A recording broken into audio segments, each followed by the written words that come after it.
Hi నేను సతీష్. ఈ video చూసే ముందు లైక్ చేయండి. లైక్ చేసి వీడియో చూడండి చివరి వరకు. చాలా ఇంట్రెస్ట్గా ఉంటుంది. మరి ఎవరు రైట్ ఎవరు రాంగ్ మాట్లాడుకుందాం. ఎందుకంటే లైవ్లో చూపనవి ఎపిసోడ్లు చూపించాక మరింత క్లారిటీ మనకు వచ్చేస్తుంది. అట్లాగే ప్రోమో ఇవన్నీ చూసి చెప్పుకున్నా కనుక అట్లాగే ఎపిసోడ్ వైజ్ చూసుకుంటే గోల్డెన్ టికెట్స్ దక్కిన ముగ్గురికి కూడా ఒక్కరికే ఛాన్స్ అనడం అయితే కరెక్ట్ కాదేమో అనిపించింది నాకు. గోల్డెన్ టికెట్స్ అంటేనే బాగా పెర్ఫామ్ చేశారు, అద్భుతంగా ఆడారని చెప్పి ఇచ్చారు కదా. సో మిగతా వాళ్ళకి కూడా ఏదైనా టాస్క్లు పెట్టి అందరికీ ఇవ్వాల్సింది. ఇప్పుడు ఉన్న ఏడుగురిలో చూసుకుంటే మరి అవినాష్ ఫస్ట్ ఫైనలిస్ట్ అన్నారు, ఆయనకి ఛాన్స్ ఎటు రాలే ఈ ఓటీపీల కోసం. ఫైనల్గా ఓవరాల్గా చూస్తే గౌతమ్ కృష్ణ, రోహిణికి మాత్రమే రాలే. మరి వాళ్ళ ఎఫెక్ట్స్ ఏమైనా తక్కువ అంటే అన్ని టాస్కుల్లో కూడా 100% ఇచ్చుకుంటూ వచ్చారు కదా. బట్ వాళ్ళకి రాలే, వాళ్ళకి కూడా ఇచ్చేసి ఉండాల్సింది నాకు అనిపించింది. సరే, ఇక ఇసుక కేక్ టాస్క్ నిజం కేక్ పెట్టొచ్చు కదా. ఆ కట్ చేసి ముక్కలు పడుతుంటే వాళ్ళ దూరం నుంచి అవినాష్ లైవ్లో జోకులు వేసుకుంటున్నాడు, నీ కేక్ కావాలా నీ కేక్ కావాలని. అదే నిజంగానే కేక్ పెడితే తక్కువ కట్ చేసిన దానికి అరే మాకు చిన్న ముక్క పడింది తినడానికి, నువ్వు పెద్ద ముక్క కట్ చేసి కాబట్టి నువ్వే గ్రేట్, నువ్వే తోపని లెక్క. కాస్త కంటెంట్ ఎంటర్టైన్మెంట్ కూడా క్రియేట్ అవుతుందేమో. ఎనీవే దీనివల్ల కూడా చాలా సీరియస్గా మంచి టెంపోగా నడిచింది. లైవ్లో కూడా చాలా క్యూరియాసిటీ, ఒక ఎగ్జైట్మెంట్, యాంగ్జైటీ అన్నీ క్రియేట్ అయ్యాయి. అక్కడ చాలా ఇంట్రెస్ట్గా సాగింది. అయితే సంచాలకురాలుగా ఫస్ట్ టైం అనుకుంటా విష్ణుప్రియ ఏ టాస్క్ అని ఇదివరకు సంచాలకురాలుగా చేసిందా, ఇదే ఫస్ట్ ఇదే లాస్టా? మీకు అదేమనిపించిందో ఒక మెసేజ్ అయితే పెట్టండి. అట్లాగే ప్రేరణ టెన్షన్ కూడా చూడాలి అక్కడ. ఎలా ఎలా ఎలా ఒక్కొక్కరు ఇలా కట్ చేస్తుంటే గౌతమ్ అయితే చాలా పెద్దవే కట్ చేసుకుంటూ వచ్చారు లాస్ట్ వరకు. ఫైనల్లీ రోహిణి అయితే ఒకటే ఆవిడ తప్పుకుంది. అవినాష్ సెటైర్లు బాగున్నాయి, బాధపడడం అలవాటు ఉంది. ఇంటికి వెళ్ళాక ఆడదామా మళ్ళీ ఆడదామా అని చెప్పేసి ఫన్నీగా అనిపించే. సరే, ఇక టీ షర్ట్ల టాస్క్లు, రంగులు పూసుకునే టాస్క్, ఎక్కువ రంగు ఉండేలా చూసుకోవాలి, తక్కువ రంగు ఉన్న వాళ్ళు విన్నర్ అని చెప్పారు కదా. సరే, ఫస్ట్ రౌండ్ ఇక్కడ తోసుకోవడం నెట్టుకోవడం అంటే ఇతనే తోసాడు, అతనే లాగాడు, ఇతనే పీకాడు, అతనే గుంజాడు అవసరం లేదు. అవన్నీ చెప్పుకుంటూ సోది కబుర్లు అనుకుంటారు. ఎందుకంటే ఆ టాస్క్ అలాంటిది. ఇదేమన్నా జాగ్రత్తగా నిన్న ప్లేట్స్ పెట్టుకుని పెద్దది చిన్నది పెట్టుకుని ఫోటో పడగట్టాలంటే ఒకరితో ఒకరికి సంబంధం లేకుండా ఎవరి జోన్లో వాళ్ళు ఎవరి స్పేస్లో వాళ్ళు ఆడుకున్నారని చెప్పొచ్చు. లేదా ఎవరు బెలూన్లు పగలగొట్టుకున్నట్టు దూరంగా పోయి పగలగొట్టుకుని అలాంటి టాస్కులు కాదు. ఇద్దరిదే ఒకరు ఒంటి మీద ఒకరు చేతులు వేసుకుని పులుముకోవాలంటే డిఫెండ్ చేసుకుంటూ అటాక్ చేసుకుంటూ పులుముకునే టాస్కులు ఫిజికల్ అవుతుంది. దాని దగ్గర ఇంకా అంటే ఎట్లా ఉంటుందంటే ఏదో సామెత ఉంటుంది కదా, గొంగల్లో తింటూ వెంట్రుకలు వచ్చాయని మాదిరిగా ఉంటుంది. అంటే ఏమంటారు దాన్ని, గొంగలే కదా అంటారు దాన్ని, బ్లాక్ దుప్పట మాదిరిగా ఉంటుంది. అందులో తింటూ అవి వచ్చినాయి దారపోగులు వచ్చి ఇట్లా వచ్చి అట్లా ఉంటుంది. అలా ఉంటుంది. ఈ టాస్క్లో ఫిజికల్ అయ్యారు, నాకు హర్ట్ అయ్యింది, నీకు హర్ట్ అయ్యింది అంటే. అయితే ఇక్కడ ఫస్ట్ రౌండ్ వరకు చూసుకుంటే గౌతమ్ రెడ్ కలర్ తను పూసుకొని దాని స్ట్రాటజీ అంటే అది కరెక్ట్ కదా. అది అట్లా స్ట్రాటజీ అయితే ఆ టాస్కే కలర్ ఎక్కువగా ఉండేవాళ్ళు అవుట్ అన్నప్పుడు ఆయన పూసుకోవడం ఎట్లా అయింది, తప్పు కదా, అది కరెక్ట్ కాదు. సో ఆయన స్ట్రాటజీ అని చెప్పిన రాంగ్ అది. అందుకే ప్రేరణరే నీ షర్ట్గా నువ్వు పూసుకున్నావు కనుక, బ్లూని కవర్ చేయడానికి వేసుకున్నావు కనుక నిఖిలే విన్నర్ అనేది. ఇది మళ్ళీ రాంగ్. సో నువ్వు అక్కడ మిస్టేక్ కాబట్టి చెప్పాలి, లేదా నువ్వు డిస్క్వాలిఫై చేయాలి. నువ్వు ఇట్లా చేస్తే రాంగ్ చేస్తాను. సరే, నువ్వు చెప్పాక నేను మళ్ళీ చేయలేదు కాబట్టి నాదేం తప్పు కాదు, నువ్వు చెప్పిన తర్వాత కూడా నేను చేస్తా ఓకే, నా స్ట్రాటజీ కోసం నేను ట్రై చేసా ఓకే అనే తర్వాత. బట్ ఆవిడేమంటుందంటే ఫస్ట్ మరి ఈ టాస్క్ ప్రకారం అయితే అలా చెప్పుకొచ్చిన తర్వాత చూసుకుంటే అక్కడ కలర్ అయితే తక్కువగా ఇతను గౌతమ్కే ఉంది, వైట్ స్పేస్ ఆయనకే ఎక్కువ ఉంది. సో ఆ టాస్క్ కలర్స్ వైజ్ చూసుకుంటే ఆయనే విన్నర్. సో ఇక్కడ వరకు ఓకే చెప్పింది, ఎంత కలర్ ఉందో అదే చూడాలని చెప్పి. కానీ 3 దశల్లో కూడా ఓవరాల్గా రీజన్స్ ఏది చెప్పినా సరే ఇక్కడ మళ్ళీ బెనిఫిట్ ఆఫ్ డౌట్ ట్రై చేస్తున్నా అని చెప్పినా సరే ఫైనల్గా గౌతమ్కి ఇచ్చింది. అయితే కానీ ఓవరాల్గా చూసుకో 3ంటికి 3 కూడా నిఖిల్కే చెప్పింది. ఆవిడ ఫేవర్గానే కనిపించింది. ఎంత అనుకున్నా లేదనుకున్నా ఇక్కడ ఇలాంటి టాస్కులు అక్కడ నిఖిల్ ఉన్న ప్రేరణ ఉంటే ఖచ్చితంగా ఫేవరేజ్ ఉంటుంది. నేను అందుకే చెప్పా, ఎపిసోడ్ చూసాక మరింత క్లారిటీ వస్తుంది. లైవ్లో చూసిన దాని ప్రకారం నాకు కూడా బాగానే చేసినట్టు అనిపించింది. ఇప్పుడు క్లియర్గా అర్థమవుతుంది కదా. ఈ రెండో రౌండ్లో మాత్రం ఖచ్చితంగా గౌతమ్కి అన్యాయం జరిగింది. ఫస్ట్ది కూడా ఏంటి, అది మిస్టేక్ చేసా కనుకంటూ చెప్పింది. క్లియర్గా అయితే అతనిదే ఎక్కువ స్పేస్, వైట్ స్పేస్ అయితే కనిపిస్తుంది. కలర్ తక్కువ, వైట్ స్పేస్ ఎక్కువ ఉంది. బట్ నువ్వు అలా చేసావు కాబట్టి అంటే నేను మళ్ళీ రిపీట్ చేయలేదు కదా, ఒకసారి నా స్ట్రాటజీ కింద అప్లై చేస్తే అది వద్దనే రాపేశానని చెప్పాడు. బట్ రెండో రౌండ్లో కూడా మాత్రం మళ్ళీ మూడో రౌండ్ నిఖిల్ది క్లియర్గా ఆయనే విన్నారు, నో డౌట్. మూడో రౌండ్లో నిఖిలే విన్నారు. బట్ రెండో రౌండ్లో మళ్ళీ గౌతమ్కి ఉంది. అలా చూసుకుంటే ఫస్ట్ సెకండ్లో గౌతమ్ అవ్వాలి. బట్ అక్కడ ఉండేది ఎవరు, సంచాలకుల ప్రేరణ ఉంటే ఇంకేముండదు. ఎవరు అవునన్నా కాదన్నా వాళ్ళ పిఆర్లు ఎంత గొంతు జించుకున్నా వాస్తవం అదే, ఆ ఫేవరిజం కనిపిస్తుంది, నో డౌట్ ఇచ్చేసింది అంతే. సరే, ఇప్పుడు సంచాలక గురించి ఇక్కడ పక్కన పెడితే మిగతా చాలా మంట వచ్చింది, ఆవేశపడిపోయింది, ఎవరిది రైట్ రాంగ్ మాట్లాడుకోవాలి కదా. సరే, ఇక్కడ కలర్ వేయాలంటే కబడ్డీ ఆడినట్టు ఫస్ట్ స్టార్ట్ చేసింది కూడా నిఖిలే కదా. కాలు పట్టుకొని కలర్ టీషర్ట్కి బియ్యమన్నారా, ప్యాంట్ పట్టుకొని లాగేసి ఆడమన్నారా? మరి ఇలా మొదలు పెట్టాడు. సరే, నేను ముందే చెప్పా, ఇక్కడ ఈయందే తప్పు ఆయనదే తప్పు అనడానికి లేదు. మొదలు పెట్టింది ఆయన మొదలుపెట్టి మళ్ళీ గౌతమ్ కృష్ణ చేశాడు, గౌతమ్ కృష్ణ కొట్టేశాడు, లాగేసాడు అంటే ఈయన కదా కాలు పట్టుకొని కబడ్డీ కోత కోసంగానే వెళ్ళాడు. ఏంటి ఆ టాస్క్ ఏంటి? ప్యాంట్కి బియ్యమన్నారా కలరు టీషర్ట్కి కదా. మరి అది వదిలేసి కాలు పట్టుకొని లాగి గుంజి పీకి ఇట్లాగేసి అట్లాగేసి అంతా చేసి మళ్ళీ ఈడ్చేసి ఈయన తప్పు అంటాడే. నిఖిల్ మళ్ళీ గౌతమ్ కొట్టాడు అంటారు. కావాలని కొట్టలేదు కదా, మరి నువ్వు ఈడ్చేయలేదా? ఆయన కరెక్టే కదా, మరి ఈయన ఈడ్చేయలేదా? కొన్ని కనీసం సారీ అన్న చెప్పాడా? ఆయన హీట్ ఆఫ్ మూమెంట్లో తగులుకున్నా సరే సారీ చెప్పాడు. ఈయన ఈడ్చుకుపోయాడు, నెట్టేస్తాడు, నెడితే అటు పడిపోవలసింది కదా వాళ్ళందరూ నిల్చున్న దగ్గర, ప్రేరణ వాళ్ళందరూ నిల్చున్న దగ్గర. కనీసం సారీ అన్న చెప్పాడా? ఇతను ఎంత రఫ్గా వెళ్ళిపోయినా వెనక ముందు చూడకుండా వెళ్ళిపోతాడు, అదే ఫ్లోలో అదే స్పీడ్లో. వాడికి ఎక్కడా తగలి ఎలాగన్నా తగలి ఎందులోనా బండ అనవసరం. బట్ ఇతనికైతే తగిలిందంట. ఫస్ట్ టైం నొప్పి తెలిసినట్టుంది ఈ సీజన్లో. ఇంతవరకు ఎప్పుడు తెలియలేదేమో. ఇతని వల్ల ఎవరు ఎంత హర్ట్ అయ్యారు ఫిజికల్గా ఆడుకునేటప్పుడు తెలియలే. ఇప్పుడు తన వరకు వస్తే తనకు తెలియదు, తన వరకు వస్తే తప్ప తనకు తెలియదని మాదిరి ఇప్పుడు ఇన్నాళ్ళకి ఆ పెయిన్ ఏదో తెలిసింది. సో నిఖిల్ మళ్ళీ అన్నీ అలాగే చేస్తావు నువ్వు. ఫస్ట్ రౌండ్లో ఎవరు చేసిందంటే ఎవరు చేశారు? ఇతను చేయలేదా? అతను చేయలేదు, ఇద్దరూ చేశారు. ప్రేరణ ఆ విషయంలో చెబుతుంది, ఇద్దరూ చేస్తున్నారు, ఫిజికల్ అవ్వకుండా జాగ్రత్తగా ఆడుకుంటూ అని చెబుతుంది. ఎవరు తక్కువ ఎక్కువ అని కాదు, మొదలు పెట్టిన తర్వాత మళ్ళీ చిన్నపిల్లలు అమ్మ నాన్న ఆ వాడు కొట్టాడు వీడు కొట్టాడు అని కంప్లైంట్లు ఇచ్చుకున్నట్టు ఉంది. లేదా స్కూల్లో టీచర్ గారికి వెళ్ళి, టీచర్ గారు నేను బుద్ధిమంతుడినండి, నేనేం అలర్ చేయలేదండి, వాడే చేశాడండి, వాడే మాట్లాడాడండి అని మాదిరిగా కంప్లైంట్ ఇచ్చుకున్నట్టుంది. మొదలుపెట్టింది ఈయన. అసలు టాస్క్లో ఈ లెవెల్ ఆడేది ఆయన. మళ్ళీ సరే చాలే కూసో అంటే పక్కన కూసెబ్బే. మరి ఇదేంటి? మొన్న అంత హ్యాబీస్ పడిపోయి మీదకి వచ్చాడు కదా, మరి అదే అడిగాడు ఆయన.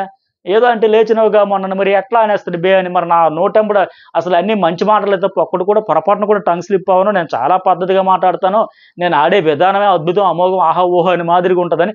ఇతడు నిఖిల్ ఆడే విధానం తెలియదని చెప్పడం చూసి ఇది విచిత్రం. ఇది అసలైన విచిత్రం. కలికాలం అంటే ఏదో అనుకుంటాం కానీ ఇదేనా అనిపించింది. ఈ సీజన్ ఇంకా అసలైన డిస్కషన్. గౌతమ్ అడుగుతాడు చూడండి, అక్కడ కూడా అయ్యి బాబోయ్ ఇలా కూడా ఆడతారా కంటెస్టెంట్స్, ఇన్ని 75 కెమెరాలు చూస్తాయి, ఎవ్రీడే మన ఆట ఏంటి మన మాట ఏంటి, ఆడియన్స్ అన్ని చూస్తారు, వాళ్ళు జడ్జి చేయడానికే వాళ్ళు ఓట్లు సపోర్ట్ కావాలి, ఆ సపోర్ట్తోనే ముందుకు వెళ్ళాలనుకునేటప్పుడు ఇలా ఆడతారా అనిపించింది ఇక్కడ చూస్తే. ఇతడు ఆడే విధానం గురించి చెప్పడం చూస్తే విచిత్రంగా అనిపించింది. మరి మొన్న ఎట్లా గింజుకున్నాడు, విలవెల్లి ఆడిపోలేదా? మూసుకొని కూర్చోయంటే అని మీదకి వచ్చేసాడు కదా. ఇంకోసారి అంటే వేరేగా ఉంటుందని అంత వేలు చూపించి మరి వార్నింగ్ ఇచ్చేసాడు కదా. మరి అలాంటప్పుడు ఇప్పుడు ఎట్లా అనేస్తాడు? అందుకే ఏదో ఆ రోజు అతని పొరపాటు జరిగింది కదా, మనకు పై చేయి వచ్చింది కదా, మీదకి వెళ్ళిపోతే ఈ రోజు మరి నువ్వు ఎందుకు అన్నావు మాట? మరి అందుకు సారీ చెప్పాలి. చెప్పాడా? లాస్ట్లో చెబుతున్నాడు. అది ఆయన ట్రిగ్గర్ చేసి అడిగితే బాబు ఇది మళ్ళీ ఎక్కడ బిస్కట్ అయిపోతుంది ఆడియన్స్ పాయింట్ ఆఫ్ వ్యూలో అని. ఇక్కడ ఆయన చెప్పడం బే అనేస్తాడు. మళ్ళీ ఎక్కువ తక్కువ మాట్లాడకంటే ఎవడికి తెలుసు కొట్టినా కొడతావు అంటే ఆయన క్యారెక్టర్ ఏంటి, ఒక రౌడీయా, స్ట్రీట్ రౌడీయా, మీదకి వచ్చేసి ఇలాంటి మాటలు అప్పుడు అనొచ్చు కదా. తన దోస్తులు ఉన్నప్పుడు కూడా ఎప్పుడు ఇలా స్టాండ్ తీసుకోలేదు. అరే నువ్వు దూరంగా ఉండి మాట్లాడలేవా, ఎందుకు మీదకి వస్తావని అప్పుడెప్పుడు చెప్పలేదే. నువ్వు కొట్టినా కొడతావేంటి, కొట్టడానికే మీదకి వెళ్తాను ఏంటని అప్పుడు ఎప్పుడు అనలే. ఇప్పుడంటే కావాలని ఎందుకు కొట్టేశాడు మాదిరిగా పోట్రే చేస్తున్నాడు. ఈయనేమైనా చక్కగా చాలా పద్ధతిగా సూదిలో దారం ఎక్కించినట్టుగా చాలా జాగ్రత్తగా ఆడుకుంటూ వచ్చాడు. ఏ టాస్క్ అన్నా చూడండి, ఆ స్మార్ట్ ఫోన్స్ చార్జర్స్ టాస్క్లో బాత్రూమ్ దగ్గర ఆ సీత, ఇంకొక అమ్మాయి ఎవరు హరితేజ, నైని, వాళ్ళందరూ నైని పావనయ్య ఆ పిల్ల అందరూ హడలిపోయారు. చెవులు కళ్ళు మూసుకుని అయ్యి బాబు జలధరించిపోయి భయపడిపోయారు, హడలెత్తిపోయారు, ఇలా లాక్కుని గుంజుకుని ఆ రోహిణి వీళ్ళంతా అలా చేశాడే ఆ టాస్క్లో. అట్లాగే బస్తాల టాస్క్లో చూసాం కదా, మెహబూబ్ దిల్షే ఇంకా ఈ టేస్టీ తేజ, అవినాష్ వీళ్ళ విషయంలో ఎట్లా ఆడారు, ఆ వాటర్ టాస్క్లో ఎట్లా ఆడారు, ప్రభావతి టాస్క్లో ఎట్లా ఆడారు మణికంఠ విషయంలో. ఇవన్నీ ఇతడేమో ఆడే విధానం తెలియదు పాడు అంటే, ఇతడు ఆడే విధానం గురించి చెప్పడం మనం వినడం, ఆడియన్స్ ఏమో క్లాప్స్ కొట్టాలి. దీనికి నిజంగా చాలా అద్భుతంగా ఆడతాడు, చాలా పర్ఫెక్ట్గా ఆడతాడు. అసలు ఏమాత్రం ఎవరికి హాని కలగకుండా చాలా సున్నితంగా చాలా జాగ్రత్తగా ఆడినట్టుగా చెబుతున్నాడు. కలరింగ్ చూస్తే ఎవరైనా చూస్తే ఫస్ట్ టైం చూస్తే అవును గల ఈయన దగ్గర నేర్చుకోవాలేమో ఫిజికల్ టాస్క్లు కానీ ఇలాంటి టాస్క్లు వస్తే ఎలా ఆడాలని మాదిరిగా ఆ ఎలివేషన్ ఆ కలరింగ్ ఇస్తా ఉన్నాడే.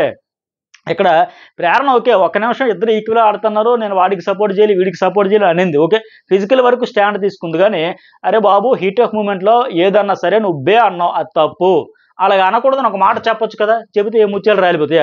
అదే మాట ఒకవేళ గౌతమ్ వైపు నుంచి ఉంచుంటే అప్పుడు కూడా ఇలా సైలెంట్గా ఉండేదా? మొన్న అదే కదా ఆయన అడిగింది. అందుకనేసనే కనీసం ఆ విషయంలో ఎవరు ఒక స్టాండ్ తీసుకురే. ఆ రోహిణి మాత్రం అడిగింది, అవినాష్ పక్కన ఉన్న వాళ్ళతో అంటున్నాడు అది తప్పు, నువ్వు ముందు సారీ చెప్పు అని చెప్పుంటే ఏమైద్ది? ఓ పెద్ద మనిషి పాత్ర ఎందుకు తీసుకోలేరు? అక్కడ ఒక స్టాండ్ అంటే తీసుకోవాలి కదా. ఇప్పుడు సీజన్ 2లో కానీ ప్రతి సీజన్లో పెద్ద గొడవలు అయ్యేటప్పుడు అక్కడ ఉండేవాళ్ళు చూసేవాళ్ళు ఒక అరే బాబు నేను మొత్తం అటు చూసా ఇటు చూసా, నాకు అనిపించింది ఏది ఏమైనా నువ్వు చేసిన తప్పు, నువ్వు ముందు సారీ చెప్పు, చెప్పు అని చెప్పిస్తే అప్పుడు వీళ్ళకరే మంచిగా ఒక ఒపీనియన్ షేర్ చేసుకున్నట్టు చెప్పినట్టు ఉంటుంది. బట్ అక్కడ నువ్వు కావాలని కొట్టినట్టు కొడతావంటే నువ్వేదో రౌడీయిజం, రౌడీ బిహేవియర్ అని మాదిరిగా పోర్ట్రే చేసినట్టు ఉంది. అందుకే ఆయన అంత ఫీల్ అయ్యింది. ఇది గేమ్ కాదు, నా పర్సనల్ క్యారెక్టర్కి వచ్చిందని లెక్క. సో ఇది కరెక్ట్ కాదు. ఆయన అనేసాడు. అనేసిన తర్వాత కూడా మళ్ళీ అంటే ఏం చేసుకుంటావా చేసుకుంటే, మరి ఇతను కూడా మన అదే మాదిరిగా అన్నాడు కదా, ఇంకోసారి అంటే బాగోదు, వేరేలాగా ఉంటుందంటే అప్పుడు కూడా గౌతమ్ అదే మాదిరిగా అంటే ఏం చేస్తావు, ఏం పీకుతావు అన్నట్టుకుంటే అంటే ఏం చేయలేవు, పీకలేవు అనే మాదిరిగా మరింత రెచ్చగొట్టు, మరింత పోగు చేయడం, బాధపడేవాడికి మళ్ళీ పుండి మీద కారం జల్లినట్టుగా. సరేరా బాబు, ఫ్లోలో ఇప్పుడు ఆయన తగిలింది, ఆయన సారీ చెప్పాడు, వెంటనే చెప్పాడు. ఆ రోజు మాట అనేసాడు, వెంటనే చెప్పాడు.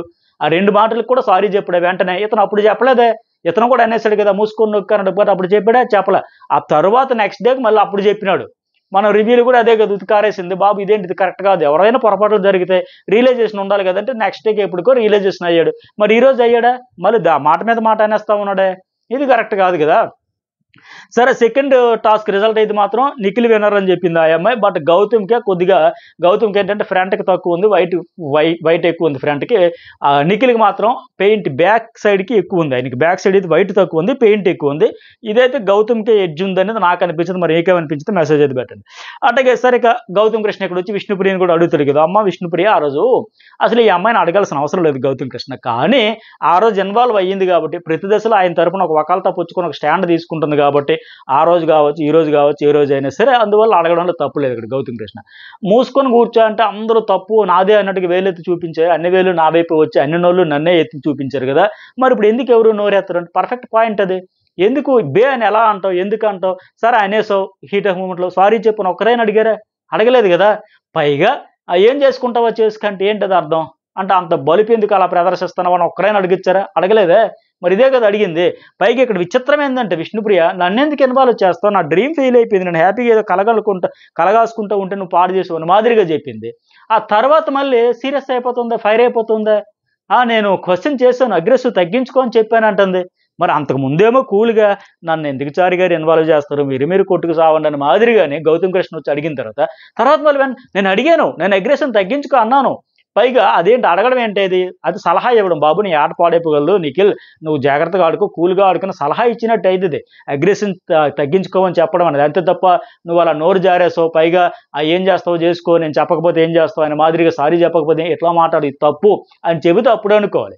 పైగా ఆ రోజు మరి ఆవిడ సలహా చెప్పింది కదా, బ్యాంగిల్స్ విషయంలో నాకు కూడా వేసాడు సైనింగ్స్ ఇచ్చినట్టుగా ఇవన్నీ చెప్పింది, అలాగే వాడుకున్నావనే తప్పు అని అప్పుడు ఇనిషియేట్ తీసుకొని మాట్లాడినప్పుడు ఈరోజు ఎందుకు అందో.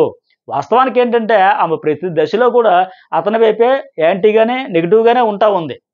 ఆ ఫస్ట్ డే నుంచి కూడా చూసుకున్నా సరే, ఎందుకంటే ఈ రోజనే కాదు, నిఖిల్ అండ్ పృథ్వీతో పాటు సపోర్ట్గా ఉంటుంది, ఒక నామినేషన్లు కావచ్చు ఏదైనా సరే గౌతమ్ విషయంలో ఎగ్నెస్ట్గానే ఉంటుంది ఆమె. సో అలాంటి ఆమెను అడగాల్సిన అవసరమే లేదు. కాకపోతే మరి ఆ రోజు ఆ సందర్భంలో అడిగినా అడగకపోయినా ఒక ఇనిషియేటివ్ తీసుకుని అయ్యి బాబోయ్ అక్కడ అన్యాయం జరిగిపోతుంది, నిఖిల్కేమో ఇంత అనరాని మాట అనేసాడు అన్నట్టుగా అక్కడ ఎవరంతా వాళ్ళు ఇనిషియేటివ్ తీసుకునేటప్పుడు ఇక్కడ మరి ఎందుకు తీసుకోరు. ఇదే ఫేవరెటిజం అంటే. రోజు అంటారు కదా అతను ఎందుకు సోలో బాయ్ అనుకోవడం కాదు, కళ్ళ ముందు కనిపిస్తుంది. ఈరోజు ఎవరైనా తీసుకున్నారా, నబీల్ కూడా ఏమంటాడు, వాడుకున్నవన్నీ దానికి చెప్పాను, మూసుకొని కూర్చోబే అనేది పర్సనల్ అంటే. ఇది ఎక్కడ విడ్డూరం అండి, మూసుకొని కూర్చోబడి వాళ్ళిద్దరు పర్సనల్ అంట. మరి అది కూడా పర్సనల్ అనుకోవచ్చు కదా, వాళ్ళ ముగ్గురు మధ్య ఏం జరిగిందో, అక్కడ హీట్ ఆఫ్ మూమెంట్లు ఏమన్నారు అనేది, అక్కడ ఎంత జరిగింది కంటెంట్ వాస్తవానికి వాళ్ళ ముగ్గురు మధ్య. ఇతను ఫీలింగ్స్తో కూడా గేమ్ ఆడలేదా అప్పుడు, తెలియదు. అంత తెలియక చేసిందంతా చేసి ఇప్పుడు లాస్ట్కి వచ్చేసరికి అందరూ శుద్ధపూసలు అయిపోతున్నారా. సో ఇక్కడ కరెక్ట్ కాదు కదా. విష్ణుప్రియ కూడా అంతే, ఇంత ఎక్స్ప్లెయిన్ చేస్తాను, అది చేస్తాను, ఇది చేస్తాను, ఇప్పుడు ఆవేశపడిపోతుంది. మరి అప్పుడు ఎందుకు చెప్పలే, మొదటి నుంచి అంతే అనుకోండి. గౌతమ్కి అంటే ఎగ్నెస్ట్ అంతే, ఆయన ఉన్నాడంటే సీన్లో ఆయనకే చేసేయాలని మాదిరిగా. అట్లాగే ప్రేరణ కూడా డబుల్ మీనింగ్ అయినా సింగిల్ మీనింగ్ అయినా సరే తప్పు, అమ్మాయి ఫీలింగ్స్తో ఆడుకున్నాడు అనేది తప్పు, ఎలా మాట్లాడినా తప్పే అంట.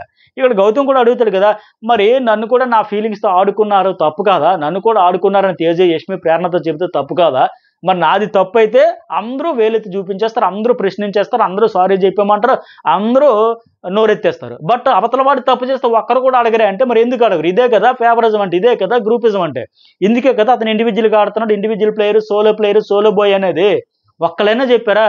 పైగా కామెడీ ఏంటంటే అసలు నిజంగా ప్రేరణ అసలు నిజంగా మర్చిపోద్దా, కెమెరాలు ఉన్నాయి లేదు మాకంతా నడుస్తుంది, మా సీజన్, మా కన్నడ బిగ్ బాస్ అనుకుంటుందా ఏమో. నిజంగా కాకపోతే విచిత్రం కాకపోతే ఏముంటుంది, ఆ ఫీలింగ్స్ వల్ల, ఆ ఫీలింగ్స్ ఒక అమ్మాయిని ఆడుకున్నాడు అన్నట్టుగా అనేది తప్పు అంట. అనేది చాలా తప్పు. ఎలా మాట్లాడిన తప్పటి. ఈ అమ్మాయి కన్ఫెషన్ రూమ్లోకి వెళ్ళేటప్పుడు ఏం చెప్పిందండి అంటే, నిఖిల్కి కూడా గాసిప్స్ ఏదైనా చెప్పని అడిగేటప్పుడు బిగ్ బాస్ అంటే, నిఖిల్కి కూడా ఇష్టమేనండి, కాకపోతే బయటపడ్డండి అని చెప్పిందా లేదా? అలాగే వీకెండ్లో హోస్ట్ అడిగేటప్పుడు కూడా బ్లౌజు లూజ్ అయిందా టైట్ అయిందా హుక్స్ మారుస్తాడండి, ఇట్లా చేస్తాడంటే ఇది ఎప్పుడండి నిఖిల్ అంటే నబీల్ కూడా అది కూడా అయింది బెడ్రూమ్లో చూసామని చెప్పారా లేదా? ఇవన్నీ చెప్పిందా లేదా? బోత్ సైడ్స్ ఉందని. వీళ్ళందరూ ఒక ట్రాక్ ఫ్లో. అన్నింటికంటే విచిత్రం ఏంటంటే ఆ యష్మి విషయంలో కూడా యష్మిత్కి సలహా కూడా ఈ అమ్మాయి ఇచ్చింది. నువ్వు ఇలాగ డబుల్ గేమ్ టైప్ వద్దు, వాడికి ఏదో ఫీలింగ్స్ ఉన్నట్టుంది, ఏంటో ఓపెన్ అయిపోయి క్లియరిటీ ఇవ్వు, క్లియర్ చేసుకో, అంతే తప్ప ఇలాగ తీసుకెళ్ళక క్యారీ చేయకు. ఎందుకంటే అక్క ఇష్యూ, అక్క రాధికక్కలేకపోతుందని వచ్చినప్పుడు అమ్మ తల్లి ఇది ఎక్కడికో పోయినట్టుంది, నీకు అసలుకే ఎసరు వచ్చేలాగా ఉంది, నీకే పెద్ద డ్యామేజ్ జరిగిపోద్ది, ఇది ఎప్పటికైనా దీన్ని క్లియర్ చేసుకో, ఏదో ఒకటి ఓపెన్ అయ్యి క్లియర్ చేయి, అంతే తప్ప ఇలా నాంచుడు ద్వారంతో చాప కింద నీరులో తీసుకెళ్ళక అసలుకే ఎసరు వస్తుందని ఈ అమ్మాయి కూడా సలహా ఇచ్చింది. ఇప్పుడేమో అమ్మాయి ఫీలింగ్స్ అబ్బాయి ఫీలింగ్స్ అని తొక్కలో ఫీలింగ్స్ గురించి అన్నీ చెబుతూ ఉంది. ఆయన ఫీలింగ్స్తో ఆడుకోలేదా? ఆయన ఎమోషన్స్తో ఆడుకోలేదా? టేస్టీ తేజ రోహిణి వాళ్ళందరూ అప్పుడు అదే కదా అనింది, ఆడితే ఆడొచ్చండి గేమ్, గ్రౌండ్లో ఆడాలి కానీ ఫీలింగ్స్తో ఎమోషన్స్తో ఆడుకోకూడదండి అని చెప్పింది. అంటే వీళ్ళకు అనుకూలమైతే అసలు ఎన్ని తప్పులు చేసినా కనబడవు, అస్సలు వేసమెత్తు కూడా కనబడవు. బట్ నచ్చకపోతే మన గ్రూపు కాకపోతే ఆడు ఇంత చేసినా అంతలా కనిపిస్తాయి, గోరంతా కూడా కొండంతలా కనిపిస్తాయి. ఈరోజు అందరూ బే అనేది తప్పు, తప్పుని తప్పు అని చెప్పకుండా దానికి మళ్ళీ కారణాలు వెతుక్కుంటారే. ఒక్కరైనా ఒక స్టాండ్ తీసుకున్నారా? ఒక మనిషిని నువ్వు బే అని ఎలా అంటావు, కూసో బే అని ఎలాగంటావు, ఇది తప్పు. మరి నువ్వు ఓ రోజు అంత బాధపడేటట్టు ఆ రోజు మూసుకొని కూర్చో అంటే అంత బాధపడిపోయినావే, మరి ఈరోజు ఎట్లా అనేస్తావని ఇది తప్పు అని ఒక్కరు చెప్పలేకపోతున్నారు. వీళ్ళు కంటెస్టెంట్లు, వీళ్ళకేమో ఆడియన్స్ కనెక్ట్ అయిపోవాలి, ఓట్లు వేసేయాలి, విన్నర్ చేసేయాలి, ట్రోఫీలు ఇచ్చేస్తే నెత్తి మీద పెట్టుకుని నూరగుతారా? కనీసం ఒక స్టాండ్ తీసుకోవాలి కదా. అంత ఓపెన్గా ఒపీనియన్ చెప్పలేకపోతే ఇంకెందుకండి వీళ్ళు? బే అనేది తప్పు చెప్పలేకుండా రకరకాల కారణం. నేను ఆ రోజు అనలేదు, నేను ఆ పదంలో అన్నాను, నేను ఈ పదంలో అన్నాను, ఇప్పుడు ఈ పదం నేను వినలేదు, ఇదా రకరకాల సోది కారణాలా? ఇంత సేఫెస్ట్ ప్లేయర్సా వీళ్ళేమో? పెద్ద ఫైటర్స్, పెద్ద రైవలరు. అందుకే ఈ సీజన్ బిస్కట్ అవ్వడానికి సగం కారణం ఇలాంటి కంటెస్టెంట్స్ రావడమే. ఎనడూ లేదు. ఒపీనియన్ చెప్పలేరా? కళ్ళ ముందు కనిపిస్తుంది బే అంటే తప్ప కాదా? ఎవడికి బొడ్డోడు కూడా అర్థం ఆ విషయం చెప్పలేరేంటి? లాస్ట్కి ఇక్కడ ఇంకా ప్రెజర్ పెంచి గౌతమ్ కృష్ణ గట్టిగా అడిగేసరికి నిఖిల్ ఇంకా లెటర్లో సారీ, నువ్వు హర్ట్ అయితే సారీ, ఫీల్ అయితే సారీ అని తర్వాత చెప్పాడు. 2-3 సార్లు చెప్పాడు. మనకి ఎపిసోడ్లో ఒకసారి చూపించారు కానీ ఫస్ట్ ఒకసారి చెప్పాడు, తర్వాత మళ్ళీ గౌతమ్ ట్రిగర్ చేసేసరికి వాళ్ళందరూ కూడా తప్పుని సమర్థించి ఇప్పుడు ఇతను తప్పు అని చెప్పలేక మళ్ళీ వెతుక్కుంటుంటే ఆ రోహిణి అడిగింది కదా, ఆ రోజు రోహిణి ఒకటి అడగలే, రోహిణి ఆ రోజు అడిగింది, ఈ రోజు అడిగింది, మిగతా వాళ్ళందరూ ఆ రోజు నీకోసం వచ్చి సపోర్ట్ తీసుకుని వచ్చేసరే, మరి ఈ రోజు ఎందుకు అడగరు? నేను ఫిజికల్ అయితే వస్తాను. ఒకలేమో మీ ఇద్దరు పర్సనల్ అంటారు, ఒకలేమో ఫిజికల్ వరకు, ఫిజికల్ అవ్వద్దు జాగ్రత్తగా ఆడుకోండి అని చెబుతున్నాను. మిగతా సందర్భంలో ఎప్పుడు ఇనిషియేట్ తీసుకోలేదా, మాట్లాడలేదా, చెప్పలేదా? అంటే డబుల్ ఫేస్లు అంటే ఇవే. మనవాడైతే ఒకలాగా, పక్కవాడైతే ఒకలాగా, పడకపోతే ఒకలాగా. ఇది సరే లాస్ట్కి అయితే సారీ చెప్పాడు. మొత్తం చెప్పాలి మళ్ళీ తప్పు మీద తప్పు, ఆ మాట అనవే తప్పు అంటే మళ్ళీ ఇది చేయడం, మళ్ళీ ఫిజికల్గా అయ్యాడు. ఇతను ఎప్పుడు ఆడలేదు, ఎన్ని టాస్కులు ఆడలే, ఈ టాస్కులు కూడా అవ్వలేదా? ఇతనేమో అవ్వకపోతే అప్పుడు అనుకోవచ్చు, అప్పుడు ఆయనే రిలీజ్ అవుతుంది. అరే భయ్ నువ్వు అంత జాగ్రత్తగా అంత పద్ధతిగా ఏదో గులాబీ మొక్క వంటగట్టినట్టుగా ఆడితే నేనేంటి ఇంత రఫ్గా ఆడిసిన, ఆయనే రిలీజ్ అవుతుంది, ఆయనే సారీ చెప్పి ఇతను ఆడాల్సిందంతా ఆడేసి తప్పేమో అతని మీద చూపించేస్తుంది. ఇతనికేమో వాళ్ళు వంత పలకడం. అది సీజన్ ఎండింగ్కి వచ్చింది కాబట్టి ఇక హోస్ట్ అడుగుతారని కూడా మనం ఎక్స్పెక్ట్ చేయక లైట్ అడగడు, ఇంతకు ముందే అడగాల్సిన దగ్గర అడగలే, ఇక్కడ ఇప్పుడు ఇంకేం అడుగుతాడు? సరే ఇక 3వ రౌండ్ అయితే క్లియర్. ఇక్కడ నిఖిల్దే కొద్దిగా పెయింట్ తక్కువగా ఉంది, వైట్ అయితే ఫ్రంట్కి చాలా ఎక్కువ షేప్ ఉంది, సో కొద్దిగా డౌట్ఫుల్గా అనిపించిన గౌతమ్ కంటే చూస్తే ఆయనదే బెటర్గా ఉంది, సో ఆయన విన్నర్ ఈ విషయం. అయితే నేను చెప్పినట్టుగా ప్రేరణ అంటే వేరే లెవెల్ అంతే.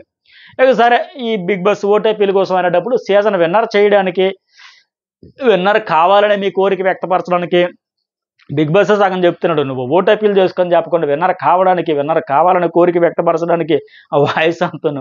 సరే ఆయన ఓటు అప్పీల్ ఎట్లా చేసుకున్నాడు అంటే, మరి రిక్వెస్ట్ అంతా బాగానే చెప్పుకున్నాడు, బాగా కష్టపడ్డాను, మీరు ఇష్టపడి తెచ్చారు, గెలిపించండి, మీకు రుణపడి ఉంటా, తెలుసో తెలియక. ఇదైతే మంచిదే, ఈ పదం ఎవరు వాడినా మంచిదే, తెలుసో తెలియక తప్పులు చేస్తారు, కావాలని ఎవరు చేయరు. ఇప్పుడు ఆయనకైనా ఈయన అడిగితే అన్ని టాస్కుల్లో ఫిజికల్ అయిపోయాడు, రకరకాలుగా హర్ట్ చేశాడు, కావాలని చేసినట్టుగా. అదే మాట అంటే ఎంత ఫీల్ అయిపోతాడు, ఎంత హర్ట్ అయిపోతాడు, అయ్యో పొరపాటున టాస్క్ ఆడితే నేను కావాలని చేశాను అంటారని. బట్ ఒక మాట అనేది ఈజీ, తీసుకోవడం వెనక్కి తీసుకోవడం కష్టం. ఎనివే తెలుసో తెలియక తప్పులు చేస్తే క్షమించండి అని బాగుంది, మీ ప్రేమ, మీ లవ్, మీ ఓటు, మీ ఎఫెక్షన్ వల్ల ఇంతవరకు తెచ్చారని కృతజ్ఞత చెప్పుకున్నాడు, మీ పిల్లల క్షమించండి అన్నాడు, మీ బిడ్డగా నిఖిల్ మాలేకులంట. సో సపోర్ట్ చేయండి. తెలుగు రాష్ట్రాలు చూసారా, ఎవరు అనుకున్నా కాదనుకున్నా ఆ ఫీలింగ్ వాళ్ళకి వస్తూ ఉంటుంది. మన ప్రేరణ చెప్పేటప్పుడు కానీ ఇప్పుడు ఇతను చెప్పేటప్పుడు కానీ ప్రత్యేకించి మెన్షన్ చేస్తున్నారు, తెలుగు రాష్ట్రాల ప్రజలు కూడా మాకు సపోర్ట్ చేయండి అని మాదిరి, తెలుగు రాష్ట్రాల ప్రజలు ఓటు వేయండి, థ్యాంక్స్ అండి అని చెప్పేసి. దీనికోసం వాళ్ళకే అండర్ కరెంట్గా ఎప్పటికైనా ఉంటుంది. అది మనం పొరుగు రాష్ట్రంలో ఉన్నాం, ఆడుతున్నాము కాబట్టి వాళ్ళ గ్రూప్గా కూడా ఫామ్ అయ్యారు. అది అక్కడి నుంచి ఆ గ్రూప్కి బీజం పడింది, ఆ రూట్స్ మొలకెత్తింది అక్కడి నుంచి. అందువల్ల ఆడియన్స్ కూడా బయటకు వచ్చింది. అది మళ్ళీ ఏమో కాదండి అదండి ఇదని రకరకాల సోలు చెబుతారు. కానీ ఎవరైనా సోలు చెప్పుకొని ఎవరు ఫీలింగ్ వాళ్ళకి ఉంటుంది. తెలుగుడికి తెలుగుడి ఫీలింగ్ ఉంటుంది, కన్నడలో ఉంటుంది, తమిళపుడికి తమిళ ఉంటుంది. అందరూ కలిపి ఇక వేరే దేశానికి వెళ్తే అప్పుడు మనం భారతీయులు ఇవన్నీ రాష్ట్రాలు, జిల్లాలు, మండలాలు, గ్రామాలు వచ్చేసరికి ఇప్పుడు పక్కూరుడు అంటే ఏదో గట్టు పంచాయతీ, చెరువు పంచాయతీ వస్తే మా ఊరు అంటారు. జిల్లా వారికి ఏదో క్రీడలకి కబడ్డీ, ఖోఖోలకి వెళ్తే మా జిల్లా మీ జిల్లా అంటారు. ఇంకా స్టేట్ లెవెల్కి వెళ్తే మా స్టేట్ మీ స్టేట్ అంటారు. ఇంకా కంట్రీ వైడ్ వెళ్తే క్రికెట్కి వెళ్ళి ఇట్లా ఉంటుంది. అది పెరిగే కొద్దీ, పరిధి పెరిగే కొద్దీ అలా ప్రాంతీయ అభిమానం కూడా పెరుగుతూ ఉంటుంది, విస్తృతం అవుతూ ఉంటుంది. సో దాన్ని ఎవరు కాదని రేపు ఎనీవే రిక్వెస్ట్ అయితే బాగానే చేసుకుంటాడు. నాకు ఎంతవరకు సపోర్ట్ చేసిన దానికి థ్యాంక్స్ బాగా చెప్పాడు. ఇక ముందుకు తీసుకెళ్ళడానికి రిక్వెస్ట్ కూడా బాగానే చేసుకుంటూ ఆ ఓటే పెరిగి బాగానే బ్రహ్మాండంగా చేసుకున్నాడు అనిపించింది. అలాగే ఓంకార్ అన్నయ్య వచ్చాడు, కంప్లీట్గా స్మార్ట్ జోడీ సీజన్ 3 కోసం ప్రమోషన్ కోసం వచ్చాడు.